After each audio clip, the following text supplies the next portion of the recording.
Hey, how's it going, everybody? It is July 13th, 2023, and we're doing a live Q&A. So when you come in here, let me know where you're coming from, and also let's bring your questions. So I'm going to be watching kind of the chat function over here. I apologize because sometimes the people that come on a little bit later, they don't get their questions answered as much as the people who come on earlier.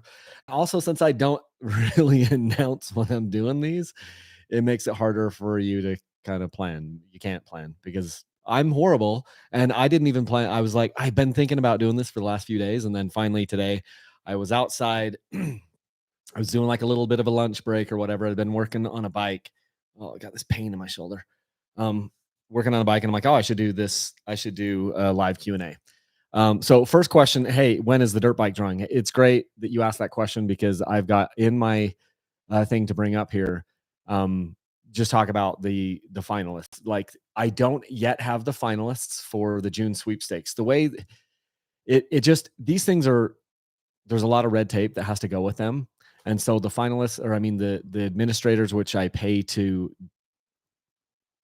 do all the administrating part, they still haven't given me the finalists. That probably will happen in the next, I would say, 5 days. I'll get the finalists. And then within a couple days after that, then we can do the actual drawing. So I'm guessing, I mean, since it's Thursday today, I'm guessing it'll be sometime next week. So that is how that will work. So yeah, I'm excited for that, to be able to give that the TM 300 away and that 2023 KTM 300 XCW. I was telling my sister just the other day, it's hard for me to even know what year it is because in dirt bikes, especially which the way this has gone, by the time you get to May or June, you start talking about the next year. And so everything that's on my mind has been 24, 24, 24 the last couple of months. And we're still in 2023. So it makes it hard. So yeah, let me know what your questions are. Let's get some questions going. I'm always super. We've got Silas Estrada on here. We've got Preston Mullins. He's the one that asked when the dirt bike drawing was. We've got Rusty. He says, "Sup, Kyle." Sean Vance is in. Let's see. Richard Hare says, "Hey, Kyle." Dan Farrell says, "Hey, what's up, Kyle? Initial thoughts on the 24 XCW." Man, Dan. So Dan's a good guy. I've known Dan for several years. He's coming out. He has come out here, and I've ridden with him. So how you doing, Dan?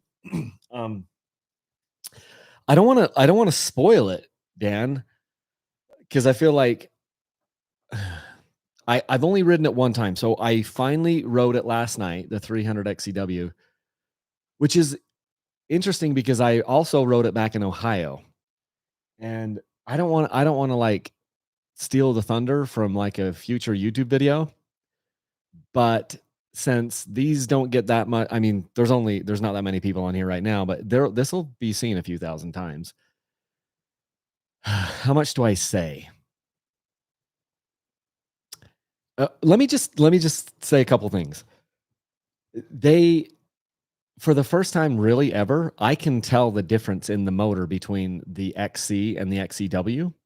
So I've got them both. I've got the XC, I've got a 24 XC 300, and I've got a 24 XCW 300.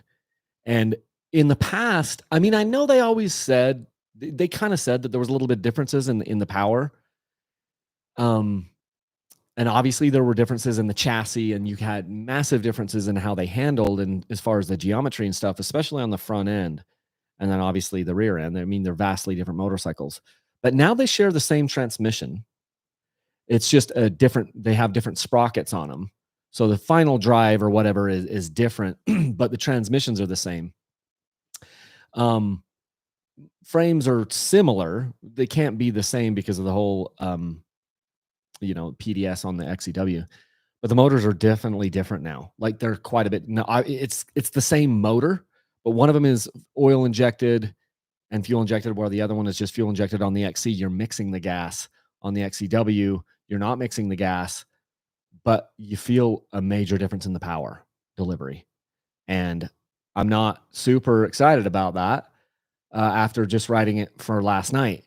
When I rode it in Ohio, it was difficult to tell because I wasn't on my home turf and much closer to sea level. I don't know what the elevation was where we were. We were at the Russell Ranch. I think it's called like Sunday Creek or something like that. I can't imagine it's very high in elevation. But then yesterday I was riding this dirt bike at 8,000 feet at least. Maybe I got up to 9,000 feet probably. And the power is definitely muted on that XCW. So I want to do some ride. I want to take both bikes, the XC and the XCW, and ride them back to back.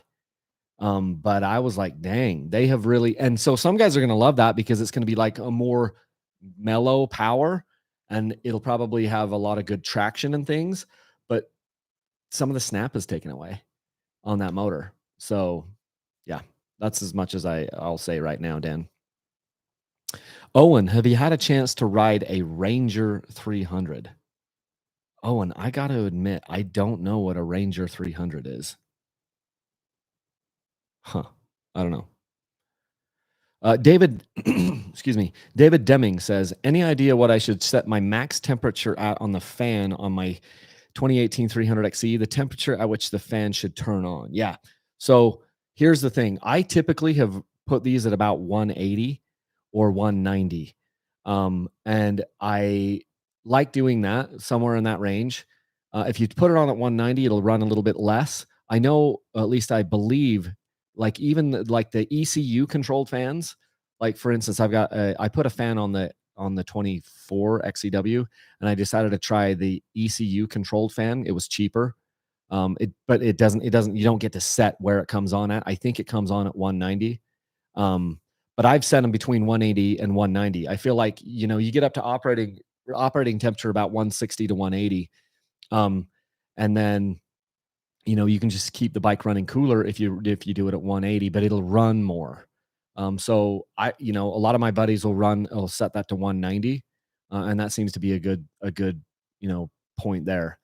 It's very rare that you can get the bikes to overheat, unless you're doing super hard clutch work and like crazy, crazy gnarly stuff. I've never had them boil over once I've got a fan on there. But yeah, 180, 190 is what I typically have done them at. Andrew Yearsley says, love you do for the community. Thank you, Andrew Yearsley, or P. Andrew Yearsley. NorCal Enduro Rider. Kyle, I know you hate the racing question, but sprint enduros are so chill. You got to experience one. So yeah. So here's the thing, NorCal Enduro Rider. Maybe you haven't been paying attention. I just don't like crowds. I don't like them.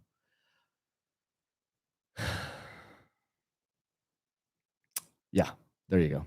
So RC, your thoughts on the Husky TE250 or Beta 200? Well, so RC, this depends on what you want to do, what type of riding you want to ride. Like the Husky TE250 is, like, for me, maybe a little bit better all around machine. I love the 252 strokes. Most of the time they're my favorite motors. But the Beta 200 is amazing because it's not a fire breathing dragon. A beginner can ride it. Uh, um, Advanced people can ride it.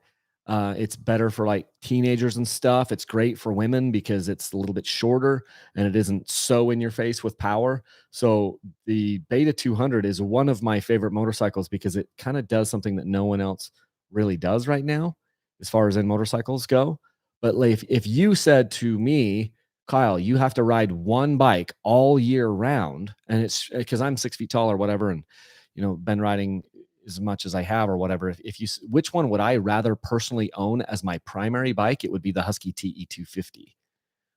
But if I had a secondary bike, and I had a significant other or a girlfriend or sons or whatever that were going to come up and maybe want to take over that bike, I would do the Beta 200 RR in that way. Let's see. Tabers One says, I know you're a two-stroke guy, but would you ever review the new Yamaha WR 250? So they're so close to the YZ 250 FX. Like from what I can tell, the WR is just a slightly plugged up, more restricted emissions version of the YZ250 FX. And it comes with a headlight. The WR comes with a headlight and things. So it's so close to the FX. I prefer the FX because it isn't plugged up. It isn't like restricted on the exhaust. And it has like all the power. You can take your WR and turn it into an FX.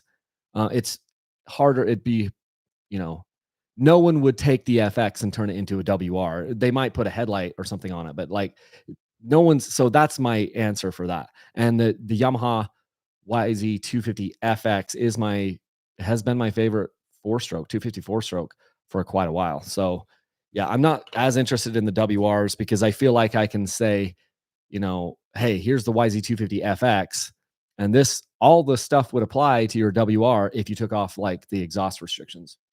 I know I'm simplifying it, but that's my answer on there.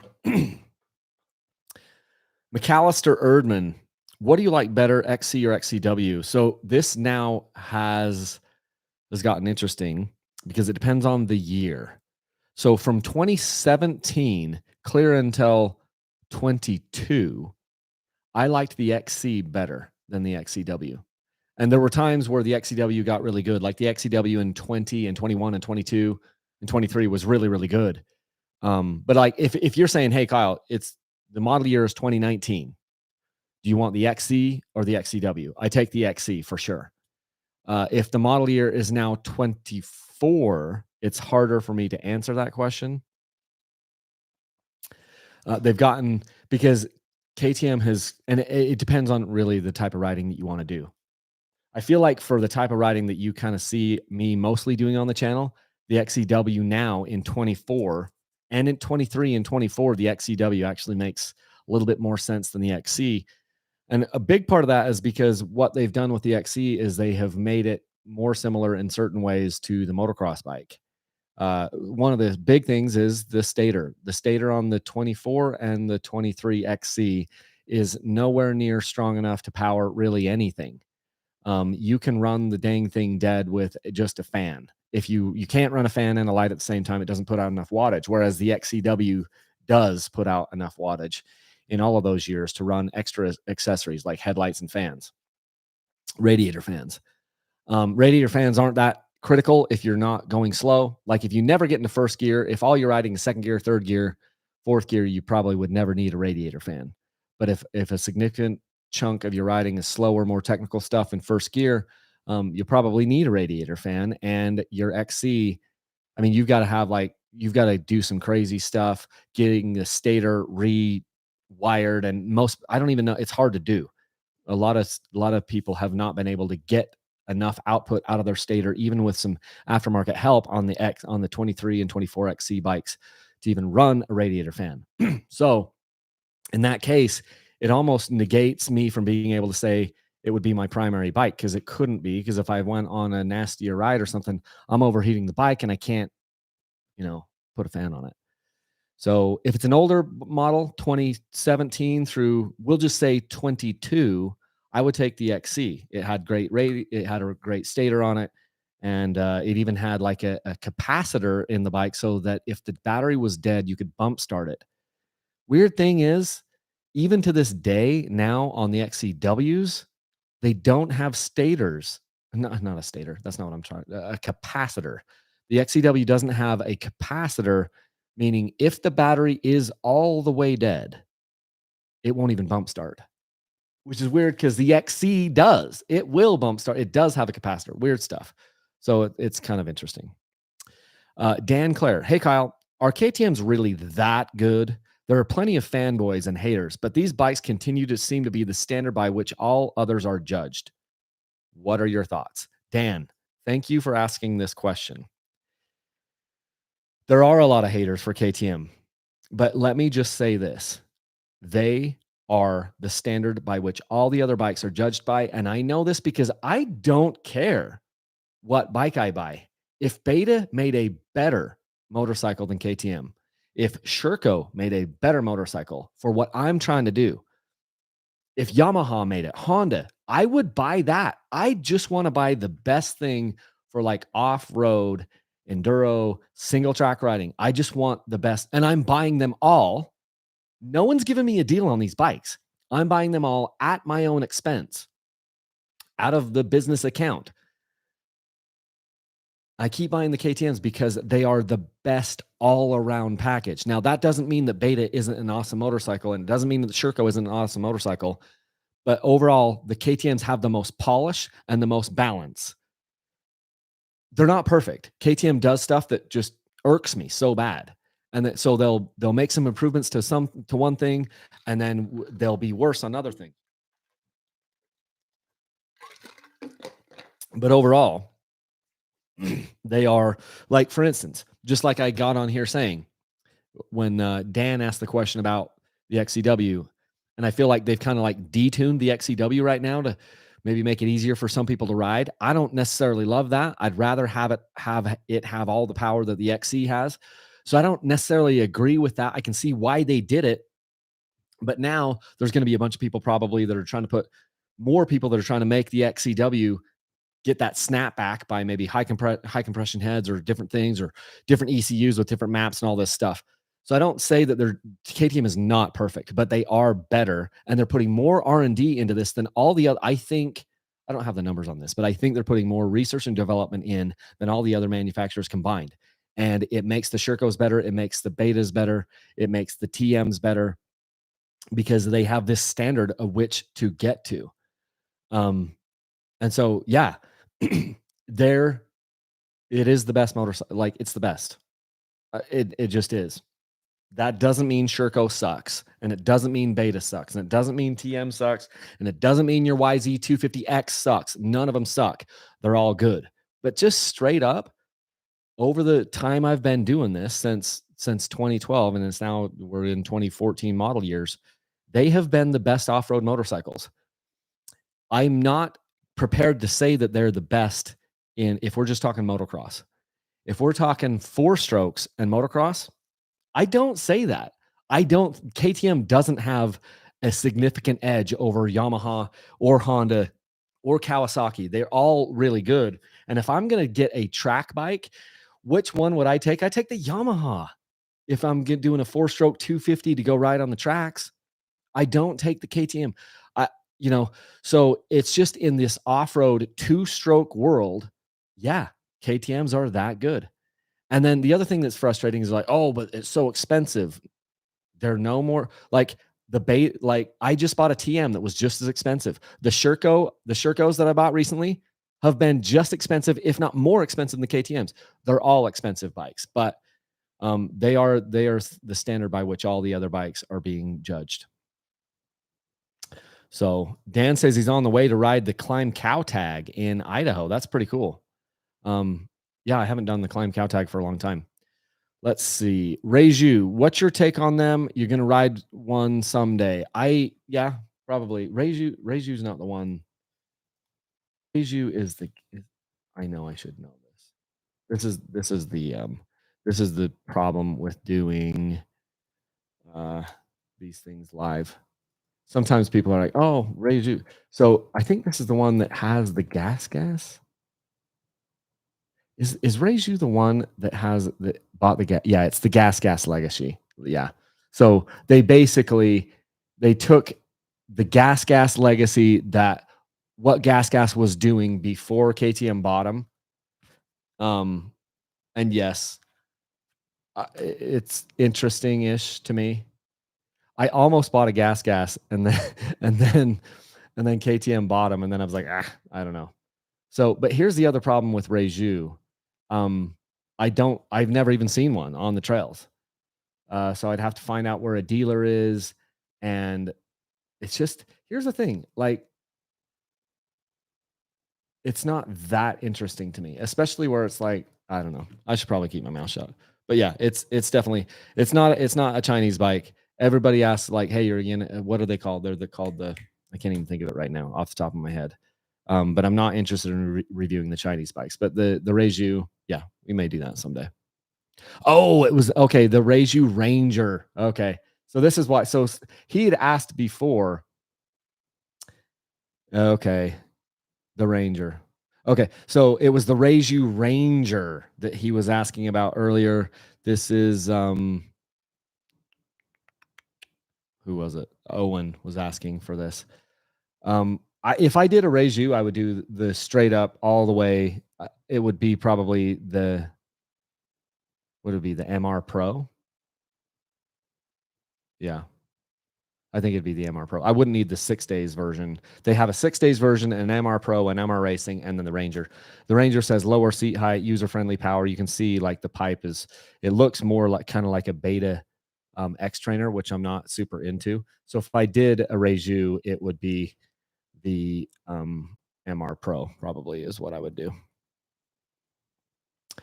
Lucas 5542. Hey, what's your opinion on smaller bikes for trail enduro riding? I think it's a decent idea. I don't want I think it's good, especially if you're getting into the sport, to have something a little bit smaller, where it's lower to the ground and maybe less power. I think there's definitely some benefit that can happen with that. You know, like let's say a 125, like a YZ 125. I've had fun on those on the trails, but I don't have as much fun as I do on like a 252 stroke. So, I do think that if you're when you're learning and you're just getting into the sport, I think it makes a lot more sense. And then as you kind of grow in the sport, it's fun to kind of have a change of pace on a bike. So maybe you had a smaller bike to do or a smaller displacement motor or something some of the time when you go out and do riding. I think it's good to kind of move them around. Oh, sorry. Frank K says teenager Beta 200RR versus KTM 150 XCW. I'm gonna have a really hard time not telling you go with the Beta 200RR. I don't love the 150s. You know, my son is riding a 125XC right now, and I really like it. It's 23 model year. It's fuel injected. He wanted to also do some motocross stuff, and so I figured it'd be kind of good, like a trail bike, mountain bike, motocross bike. So it's the 125XC. I like the 125 probably better than the 150. The 150 is just like a weird displacement for me. It's not my favorite. And so I would rather put my teenager on the Beta 200RR than a 150 XCW. Raw 84 says TBI greater than TPI question mark. I think so. So TBI is the throttle body and fuel injection. It's the kind of like what I'm deeming Gen 2 of KTM's uh, fuel injection system. And I do think it is better than the TPI. And the main reason why I say that is just I haven't seen that I need to tune the TBIs as much as I did the TPIs. The TPIs, the throttle transfer port injection bikes, I feel like there was some tuning required. Some of that is because of the power valve, let's be honest.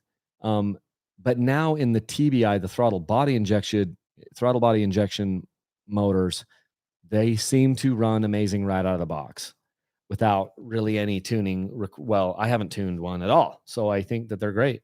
So I would say that yes, the TBI is better than TPI overall. But that doesn't mean that if you have a TPI bike that runs great, it doesn't mean you need to run out and get rid of it and upgrade to the TBI, you know, because I still have a TPI bike out in the shop. It's the one that's the sweepstakes bike here. This 23 XCW. It runs fantastic. So Tabor's one, curious, did you have any knowledge about mechanical or suspension before you started DBC, or was it learn as you go? Some work is intimidating and complicated to a weekend guy, but I hate to pay for most work. So I mean, my dad was a mechanic um, growing up, and so I have been around wrenches and things like that. So I had a general level of maintenance, and I don't, I'm just generally mechanically inclined, but I don't do any of my own suspension stuff. I still don't. Some guys love to do suspension stuff. So I try to handle everything um, except for suspension things in my shop, doing it myself. So let's say it's bleeding brakes or bleeding a clutch, hydraulic clutch or something. I don't love doing some of those things, but I'll just do it because I feel like I don't want to pay somebody else to do some of these things, all these things that I could do and do myself. Um, I have paid to have top ends redone on my kids' bikes and things because I'm like, I don't want to deal with it. I'm doing too many other things, but I just try to do everything except for suspension is kind of like my thing. And I just learned as I went. You just learn, maybe you watch a YouTube video or something and you can kind of figure some of this stuff out. Most of the stuff we do on our dirt bikes is not that complicated. If it's like big time motor work, like maybe it's a 4-stroke rebuild or something, then that could be pretty intimidating for sure. But I feel like Tabor's one, if you there's a lot of stuff you can just figure it out on your own with a few simple tools. You get some metric sockets, metric end wrenches. I like to use T handles for those for a lot of things, and you can just slowly learn as you go. I feel like there's enough maintenance that has to happen because we end up breaking stuff so much that you kind of do need to learn how to work on these bikes in order to ride them. Because it you don't have to work on a car to drive a car, but we're riding these things harder and we're putting them in situations where we break stuff. And so I do think that you need to wrap your head around the idea that, yeah, you're probably going to need to be able to do some of the stuff DIY in your garage.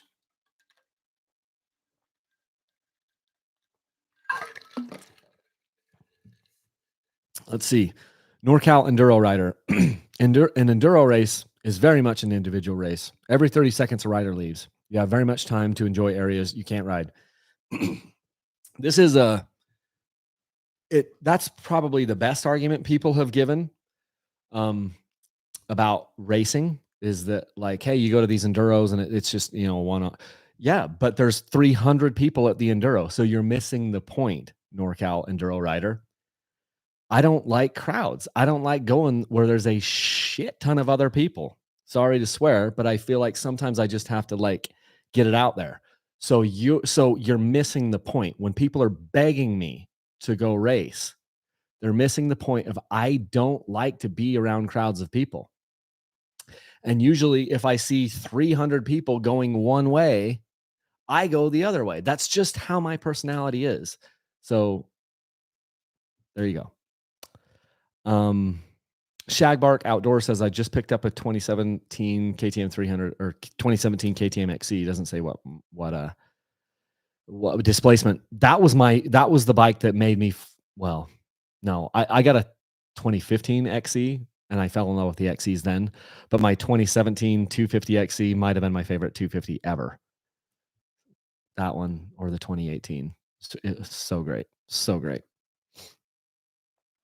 Joseph Benko says a 1995 to 2007 Kawasaki KDX is the best of all. A lot of people do feel that way. They don't make it anymore, though, unfortunately. So I've never ridden. Well, I mean, I rode one, but it was kind of clapped out. P. Andrew Yearsley, any tips for someone that is looking to go two-stroke from a 4-stroke 350?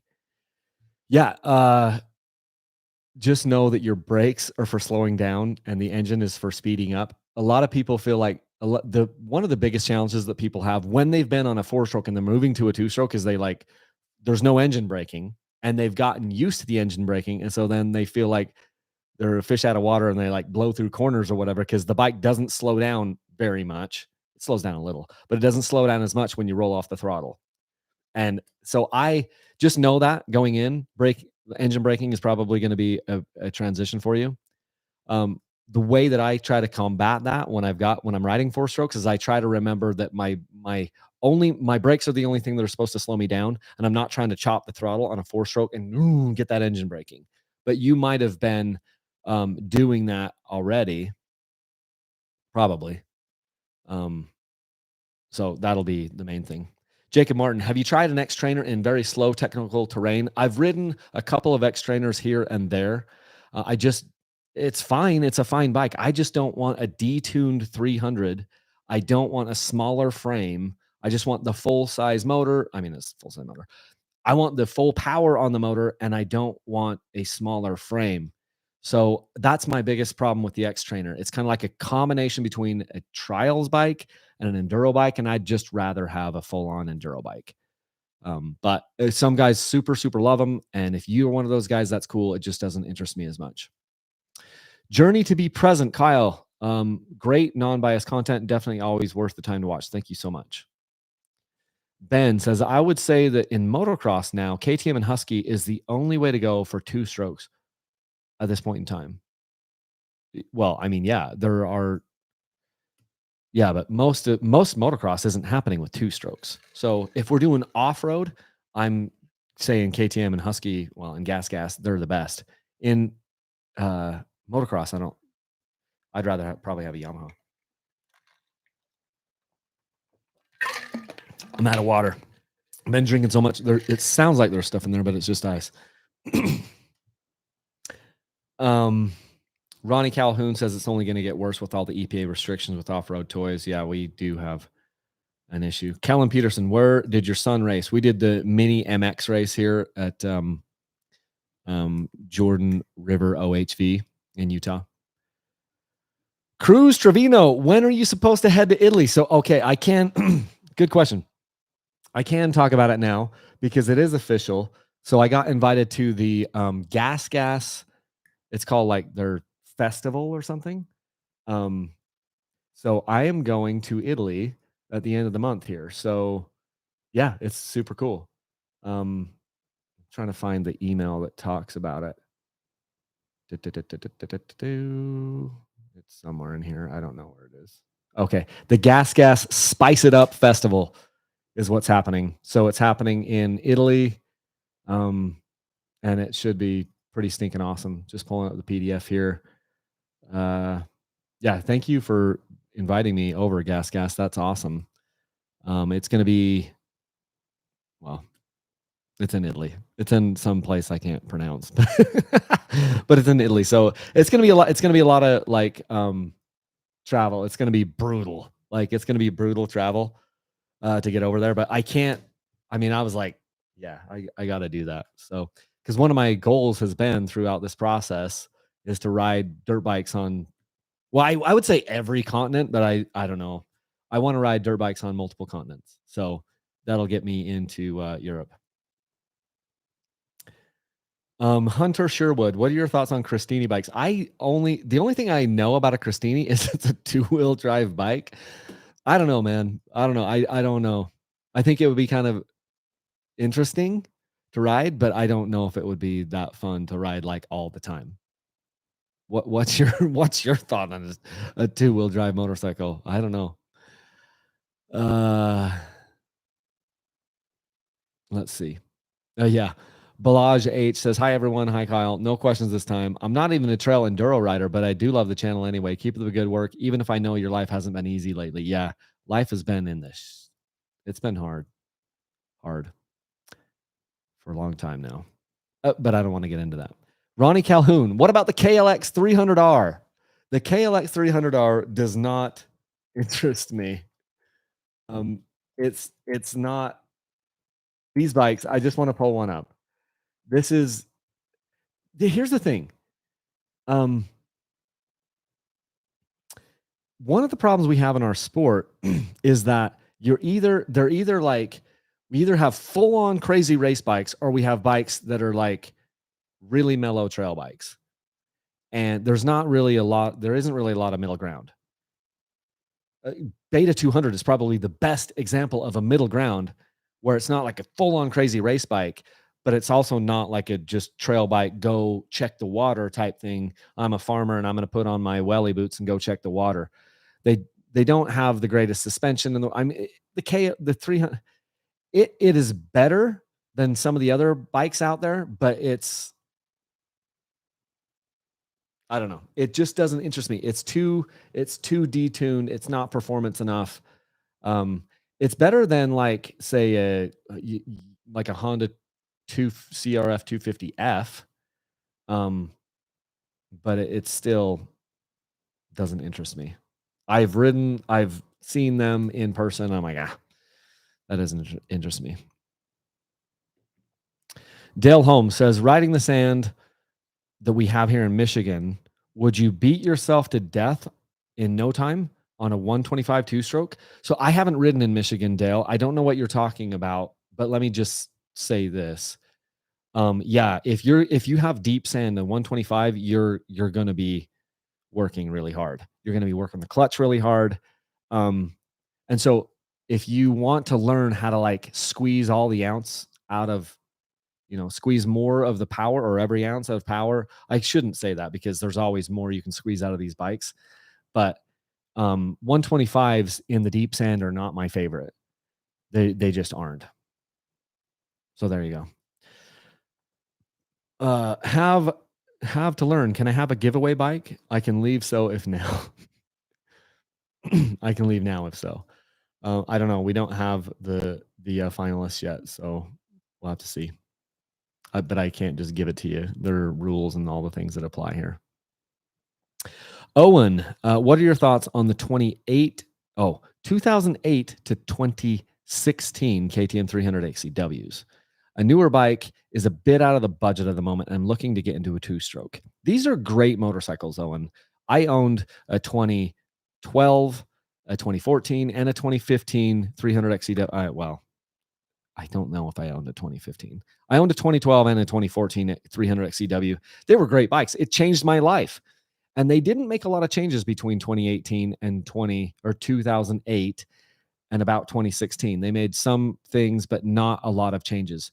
These are great motorcycles. If you could find one that is been taken care of, it'd be a fantastic bike. Interestingly enough, and there are going to be some people that are really pissed off when I say this, but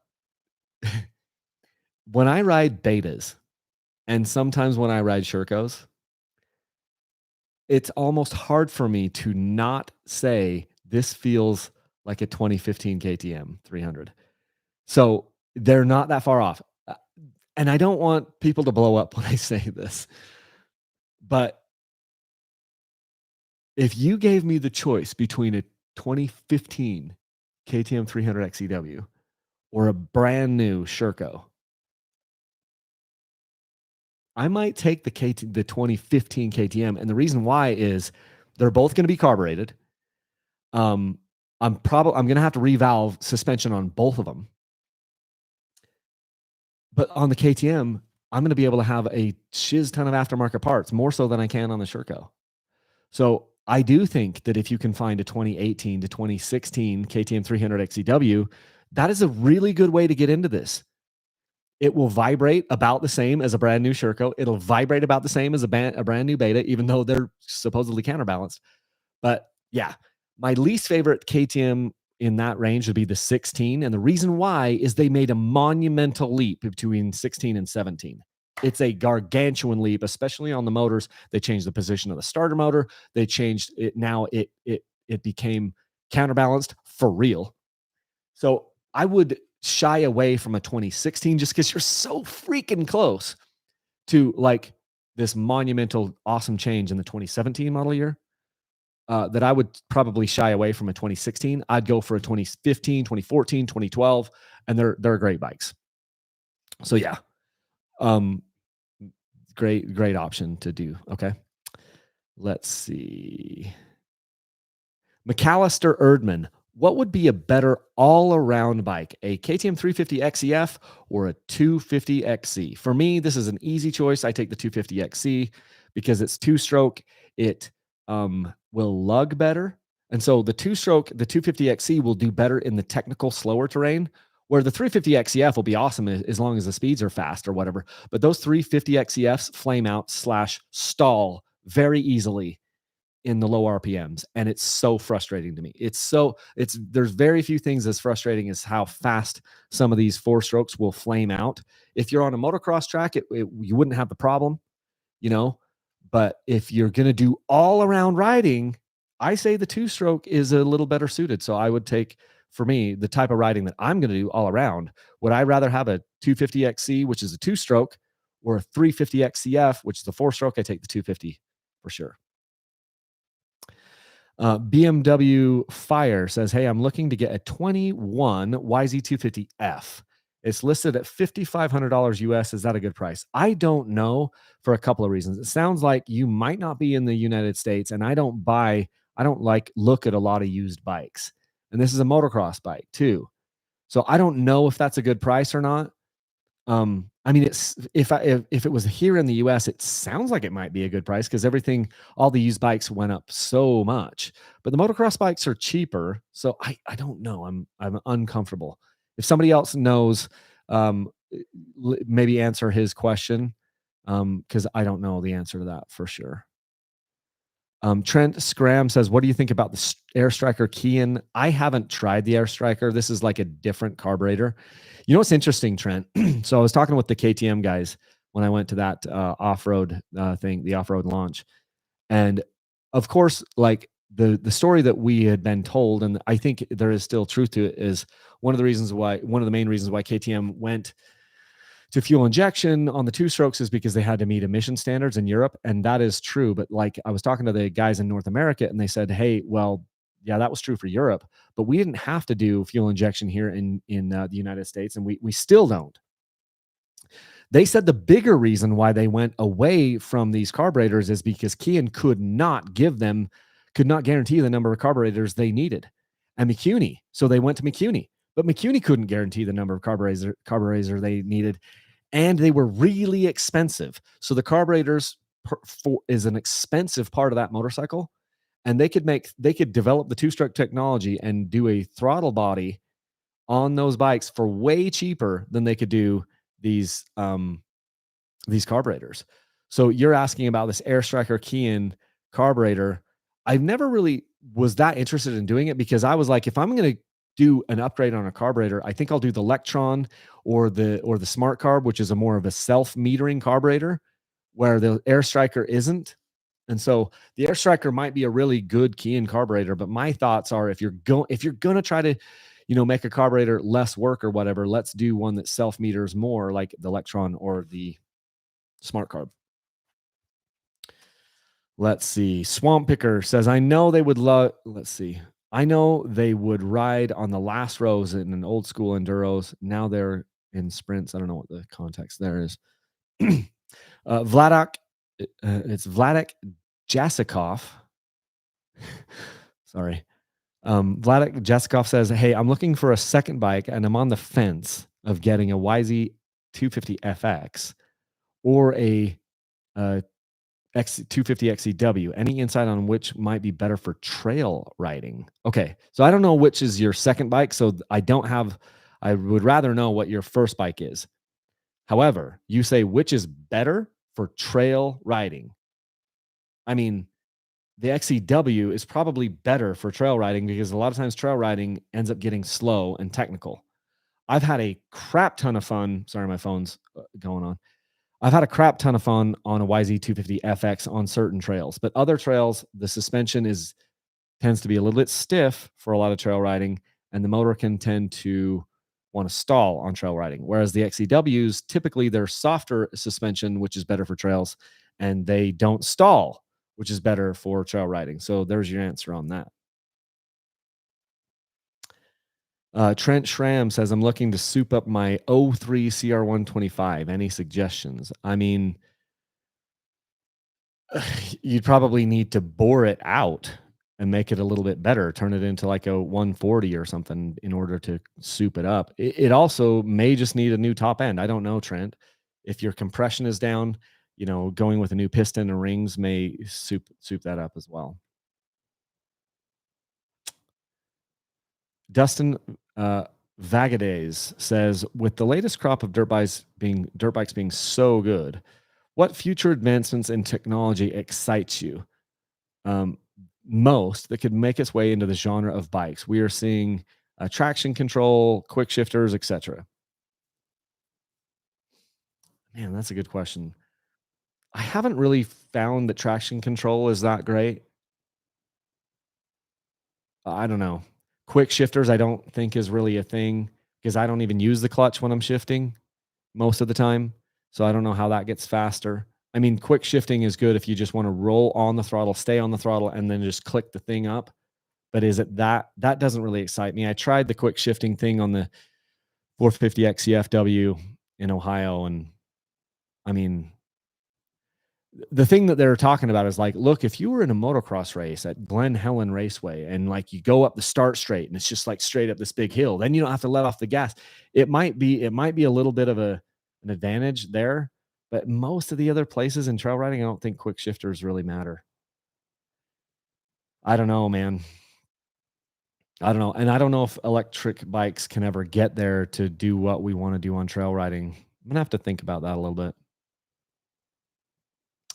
Um, two stroke matters, bro. You should come ride Red Bull Romaniacs. Ride it like you stole it. I think before I do Red Bull Romaniacs, I should do some of the enduro races that are right around me, and I've already talked about that a little bit. So I'm not planning. If I went to Romaniacs, I would just go there to watch and spectate. I wouldn't go there to race. Jarek Scroggs. Oh shoot, where are we going? I missed it. Okay. Hey from Ohio.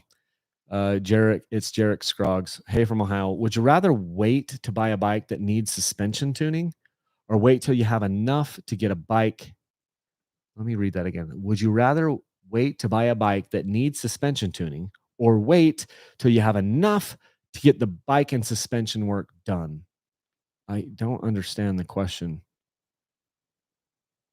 You, or wait till you have enough to get the bike and the suspension?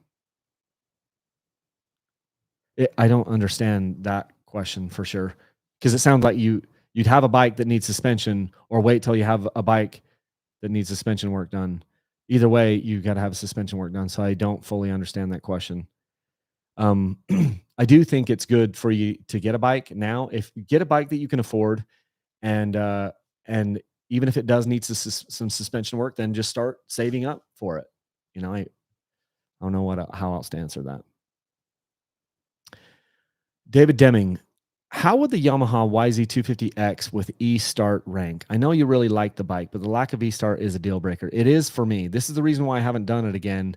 The last time I bought one was in 2017. They really haven't done anything with the bike, and it's essentially a 2006 YZ250 with an 18-inch rear wheel and weird wonky spaced gearing. So it has a 5-speed gearbox that doesn't really work, I don't think. It's got weird spacing in it. Doesn't have electric start. It's just older technology, man. So it would be nice if they put electric start on it. But here's what I think they should do. I think they should put electric start on the bike. I think they should use the WR transmission. And I think they should put the YZ250F frame. So 3 things they could do to make the bike amazing: put electric start on it, put it in the new modern frame, make that 2-stroke motor work, and then put the 6-speed transmission from the WR. And then it would be awesome. And it'd be great. But since they don't, I'm not that interested. Jay says, I transitioned from 4-stroke to 2-stroke on a 300 EXC, which is KTM. Once I got used to having an engine brake, not having engine braking, I was happy with my decision. Yeah, a lot of people say that. Midwest MX, what's up? He says, Kyle, you're going to love Italy. I would love to see you ride in Europe. Traveling and riding would be awesome to see for your content. I mean, yeah, I'm gonna do some content on it for sure. I get between 5,000 and 15,000 views on a YouTube video, and I make between 20 and 30 bucks. So I mean, but it'll be fun to go do. So yeah. Ben says, well, I certainly wouldn't be going for the Yamaha motocross wise with TBI and EPV, especially in the 250 area. The rideability far exceeds the Yamaha, in my opinion. Electronic power valve. For motocross, I don't think KTM has corner market. I like the Yamaha better for motocross. Let's see other questions. Let's see, man. Have you seen those Stark Varg videos? I keep seeing stuff on the Stark Varg. I ordered one, but it won't be here for over 2 years, at least 2 years past the time that I ordered it. So, I mean, and I don't think they can deliver on the promises which they're saying, one of which is just runtime. I do not believe that they will make good on their promises on runtime. I think the Stark Varg might be fine on a motocross track, but I don't think it's going to work in off-road. Mark Cardenas, when will you have more XXL and 3XL shirts up? I won't. I'm probably not going to restock a lot of things. I'll probably buy or come up with another shirt design, and then I don't buy a ton of them because they're very expensive. And then I've got so much product that's sitting at the warehouse, so much product that I need to blow out. So if it's an older shirt design that I've had for a little while, I'm not going to order any more of them. So I just need to sell what I've got. Let's see. BMW Fire says he's in the Midwest, loves the videos. Um, Brody Michael, you said you had a Banshee as a kid on your podcast. Would you ever get another one? I mean, only for nostalgia. Obviously, they don't make them. I'm not a super big fan of four wheelers anymore, and yeah, I think they're more dangerous than dirt bikes. And it's funny, like I'd rather have those motors than a motorcycle. So anyway, I don't know why my camera now all of a sudden my camera is like wonky. It's like I don't know if it's something's happening here. Why it's not focusing. There we go. Sorry. Now the camera's focused. I don't know why forever it wasn't focused. Rage 0462. Any opinion on Hinson momentum clutch baskets for 4 strokes? I haven't used one. But I do know Hinson makes a really, really good clutch. A lot of people really, really love them. So my thought is if you think you're going to put this in and it's going to make you a better rider or make your bike faster or whatever, it's not going to do that. But if you have worn out your clutch already, then I do think it makes a lot of sense to put one of these upgraded clutches in there. I think, yeah, that's all I'll say on that. But I wouldn't just like you're not going to make your bike if you go buy a brand new Yamaha or Honda or KTM or whatever and you go to put one of these clutch baskets, I don't think you're going to notice anything. I think you're wasting your money. I think you're better off putting your money in gas and tires almost all the time. But if it wears out, if you burn up your clutch, then yeah, let's go for one of those. I think it'd be great. Paul Henry, the best upgrade I have ever done on any carb 2-stroke is the Electron carb. Pretty much makes them foolproof, basically plug and play. Yeah, I agree. Sometimes there is some tuning required on the Electrons and the smart carbs, but they're pretty great. And so if I'm going to be swapping a carburetor out, I want to go with Electron or a smart carb. Is it Gingy? Gingy, I'm picking up a 23 Gas 300 EX tomorrow. What are your opinions? It's a great motorcycle. Great motorcycle. It's just like the KTM XCs and the Husky TXs. Really great motorcycle. I wish that they came with black wheels. That's my only, well, and then the brake. They put brake tech brakes on them.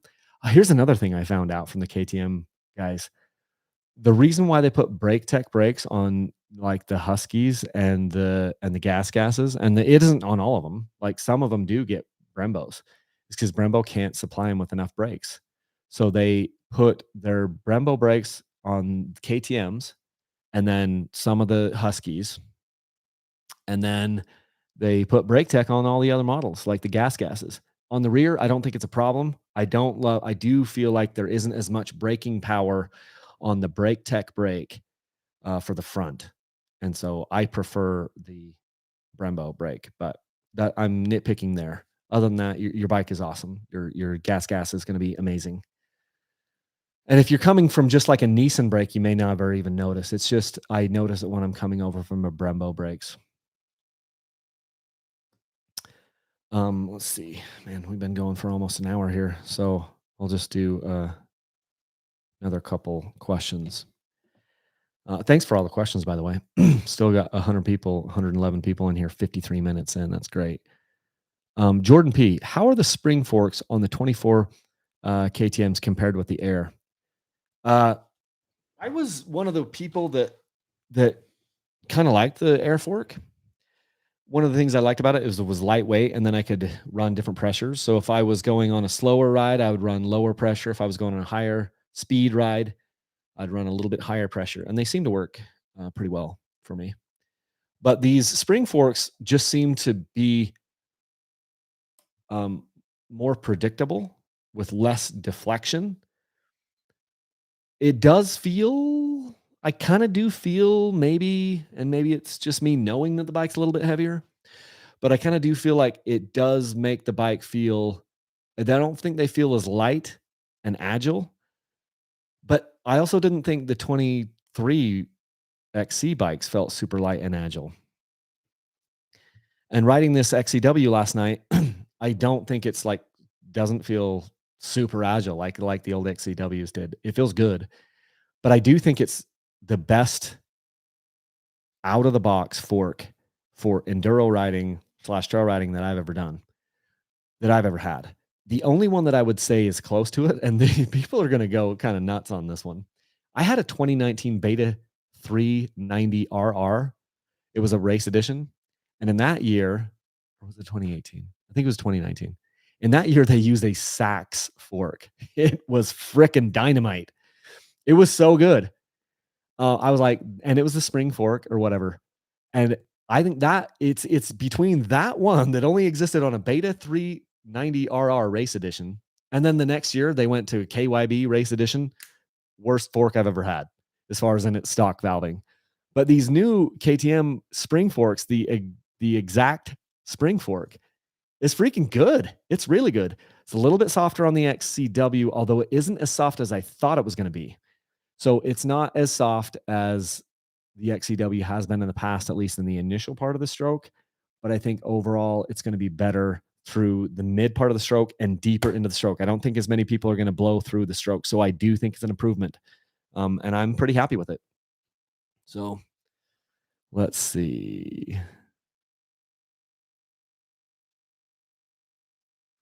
Do you watch any enduro or hair scramble races on YouTube? Who are your favorite creators? Every once in a while, I'll tune in and see a little bit of like the Ayresburg stuff, but I don't love watching YouTube, and especially if I watch YouTube, I don't watch stuff about off-road dirt bikes. So there you go. Oh my gosh. So Ward Enduro says I helped pull a buddy's bike up a hill with the DBC toe straps, the ones that I sell on my website. He said I was stoked that I had it when something finally happened. I ran my bike off the trail last night. There was a like a tree that had kind of fallen into the trail, and I didn't notice it. And I went to go around it, and I barely missed the tree, but it popped me off the trail. I was only off, and it was super steep. The bike was down off the trail enough where the handlebar was maybe 6 inches to a foot below the ledge of the trail, and it was super steep, very steep. And I was like, "Oh, this will be fine." I go to try to lift it. Every time I would do anything, touch the bike at all, it would slide further down the hill. I knew there was a hiker that I had passed like a few minutes back, and I'm like, if he'll probably come up here and he might help me. I start looking through my pack to see if I've got one of those toe straps, and I don't have it. Like somehow it was taken out of my pack. In fact, thinking about it right now, because I know right where it is in the truck. It got taken out of my riding pack because that would have made it easier for me to drag that bike up, especially by myself. If I could have stood up on the freaking trail and then just drug the bike up, but I didn't have it. And every time I tried, I was lifting the front and the rear, and every time it was so steep. Every time I would try, the bike was sliding down the hill. So the hiker comes and he's like, "Hey, do you need help?" And I could use your help for sure. And he didn't know how to handle a motorcycle at all. But I'm like, I'm going to get down below it and I'm going to lift on the bottom. And if you just grab on the handlebars up here on the top, I'll lift it. And it was, it was harder than it should have been, way harder than it should have been. And if that guy hadn't been there, it would have taken me an extra half hour, who knows, but I wish I would have had that toe strap. So I'm going to go right after this gets done. Cause I know right where the toe strap is. It got taken out of my riding pack and it's in the back. You know how your trucks have like the little, pocket thing behind the seat or whatever? It's in that. I know it is because I saw it just the other day. Yeah. So I do have those toe straps on my website. So anyway, I'm going to cut you guys loose. It's been an hour. Thank you so much. Here's the first time I'm going to plug this. If you want to support what we're doing at Dirt Bike Channel, please use my links to Rocky Mountain ATV. It helps a ton. It doesn't cost you anything. Obviously, you can go buy, say, a toe strap from my website, but wait until September because that's the next time I'll be doing a sweepstakes. See, I'm telling you not to buy stuff off my website until September. But if you want to buy anything from Rocky Mountain ATV, use my link. It's either in the description of my YouTube videos, it's in the signature of my emails if we've emailed before, or you go to dirtbikechannel.com and then there's a link up at the top that says shop Rocky Mountain ATV. I love that method of support because it doesn't cost you anything. Rocky Mountain ATV is a good company. I'm part of their affiliate program. And anytime you buy something, you can click on that link and then you buy anything they sell. And it helps support what I'm doing here. And I love that. There's no overhead. And the sweepstakes are bloody expensive to do. There's so much overhead with it, but I don't have overhead on those affiliate links with Rocky Mountain ATV. So it's freaking awesome. So go ahead and use those if you want to support what we're doing. So thanks so much, everybody. Watch your email, watch social media. And as soon as I know about the drawing, when we can do it, I will be firing off an email. I'll probably fire off a text message as well if you're part of my text list. And it'll be on social media and my website. So, okay. Thanks so much. And until next time, leave a single track, everybody.